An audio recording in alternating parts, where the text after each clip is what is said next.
নমস্কার বন্ধুরা, পাঁচমিশালি রান্নাঘরে আপনাদের সকলকে স্বাগত। আজকে আমি বানিয়ে দেখাবো ম্যাঙ্গো ভাপা সন্দেশ।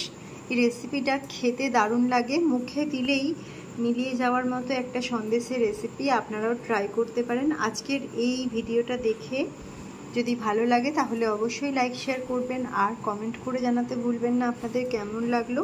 আর অবশ্যই চ্যানেলটিকে সাবস্ক্রাইব করে পাশে থাকা বেল আইকনটি ক্লিক করে নেবেন নতুন নতুন রান্নার আপডেট সবার আগে পাওয়ার জন্য। এখন বানিয়ে দেখাচ্ছি ম্যাঙ্গো ভাপা সন্দেশ। আজকে বানিয়ে দেখাবো ম্যাঙ্গো ভাপা সন্দেশ। তার জন্য এখানে নিয়ে নিয়েছি ছানা, 500 ml দুধ থেকে ছানা বাড়িতেই বানিয়ে নিয়েছি। একটা আমের পাল্প বার করে রেখেছি। নিয়েছি চিনি, মিষ্টির পরিমাণ নিজেদের মতো দেবেন। আমি এখানে 3 টেবিল চামচ চিনি নিয়েছি। গুঁড়ো দুধ নিয়েছি 3 টেবিল চামচ আর হাফ কাপ লিকুইড দুধ নিয়েছি। প্রথমেই কড়াইয়ের মধ্যে দিয়ে দেবো আমের পাল্প। 2-3 মিনিট মতো আমের পাল্পটাকে নেড়ে চেড়ে নিতে হবে।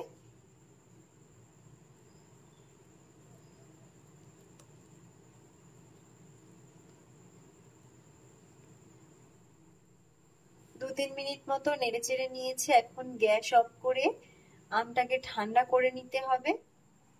এখন যেটা করে নেব, প্রথমেই দিয়ে দেবো মিক্সির মধ্যে ছানা। একটু হাতে করে ভেঙে নিচ্ছি।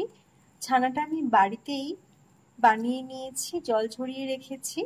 এখন ছানার সাথে দিয়ে দিতে হবে মিল্ক পাউডার আর পরিমাণ মতো চিনি। প্রথমেই বলে রাখছি চিনিটা আমি 3 টেবিল চামচ নিয়েছি। মিষ্টির পরিমাণ নিজেদের মতো মিশিয়ে নেবেন, কারণ যে যেরকম মিষ্টি খায়। এখন এর সাথে মিশিয়ে নেব লিকুইড দুধ আর আমের পাল্পটা দিয়ে সবকিছু একসাথে ব্লেন্ড করে নিতে হবে।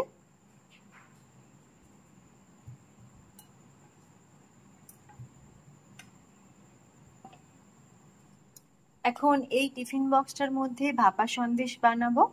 তার জন্য নিয়ে নিয়েছি বাটি, আর বাটির মধ্যে বাটির মাপে একটা কাগজ কেটে নিয়েছি। কাগজের ওপর দিয়ে একটু ঘি বুলিয়ে নিতে হবে। ঘি ব্রাশ করে নিলে এর মধ্যে সন্দেশটা বসানোর পরে সন্দেশটা বার করতে অনেক সুবিধা হবে, কোনোভাবে জড়িয়ে যাবে না। আর এখানে একদম মিহি করে ব্লেন্ড করে নিয়েছি। এবার বাটিটাকে আমি একদম রেডি করে নিচ্ছি আর এর মধ্যে ঢেলে দেবো।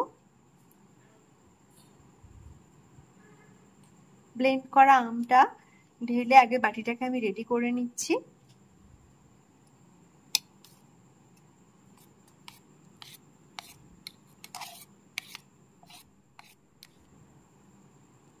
এইভাবে একটু বাটিটাকে রেডি করে নিলাম, বসিয়ে নিলাম।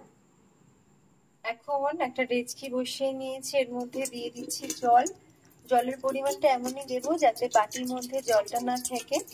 জল দিয়ে এর উপর একটা খাবার রাখার স্ট্যান্ড বসিয়ে তার উপরে বাটি বসাবো, তো সেই মতো আমি জলটা ঢেলে নেব। এখন এটা গরম হতে দিচ্ছি। এখন জলটা গরম হয়ে গেছে, ফুটতে শুরু করেছে। এবার আমি বাটিটা বসিয়ে দিচ্ছি, ভাপে বসিয়ে দিলাম। 20 থেকে 25 মিনিট মতো এটা আমি এভাবেই রাখবো। উপর থেকে একটা ঢাকনা দিয়ে ঢেকেও দিলাম। প্রায় 25 মিনিট হয়ে গেছে। এখন গ্যাসটা অফ করে দিতে হবে। বাটিটাকে ঠান্ডা করে নেওয়ার পর এখন বাটিটা ঠান্ডা করে নিয়েছি।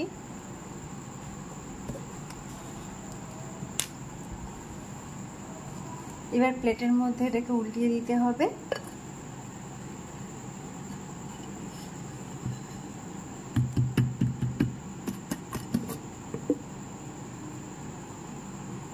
এখন কাগজটা তুলে নেব।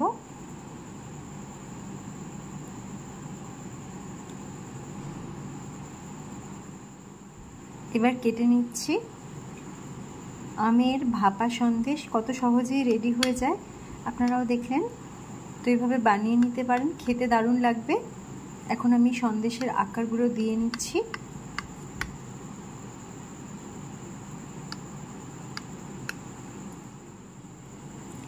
সন্দেশগুলো কেটে নিয়েছি। এখন একদম রেডি হয়ে গেছে। এবার আমি উপর থেকে একটু পেস্তা গুঁড়ো দিয়ে সাজিয়ে নেব।